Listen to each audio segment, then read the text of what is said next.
Hey guys, welcome back to my channel. Hope you guys are doing well. Today I'll be sharing with you yet another interesting recipe. That's this millet bread which is gluten free, no yeast and no eggs. So let's get started. First I have taken 1 cup of barnyard millet. You can use foxtail millet or kodu millet. Make sure that you wash this really well and then you soak this millet for at least 5 hours or 6 hours. That will be better. And keep it aside. After soaking, what we are going to do is we are going to take half cup of milk, add 1 tablespoon of vinegar and let it set aside till the milk splits. So that will take around 5 minutes. Now in a blender we are going to take flax seeds. We are going to blend this till it becomes a nice powder. If you don't have flax seeds, you can use chia seeds. After that I'm going to add in the flax seed is psyllium husk. And then I'll add 3/4 cup of water. I'll keep it aside till this becomes a paste. Flaxseed and psyllium husk is very good for binding for any gluten-free bread. Also, psyllium husk will help in the digestion also. So, this to become a jelly is very important. After soaking, again I'm going to blend my barnyard millet till it becomes a smooth paste.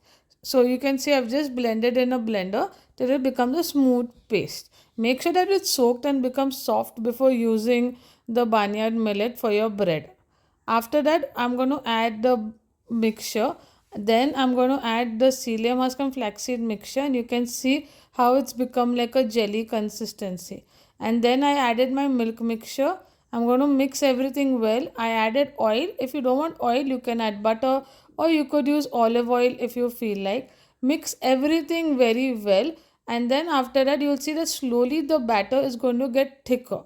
So initially if you find it very liquidy, don't worry, it's going to get thicker. Plus this is not going to be like your regular bread dough. I've added my baking soda and salt in the end after mixing it, and then I've taken my bread tin and poured this batter in it, and then I'm going to bake it for at 180 degrees for around 30 minutes. So please add a toothpick into it, and if very small crumbs come out, that means your bread is ready. You can see how beautiful this bread is done. Also, you can follow me on my Instagram page. The link is given in the description for more such recipes. I even sell classes for gluten-free breads if you want to purchase. You can see how beautiful this bread has turned out.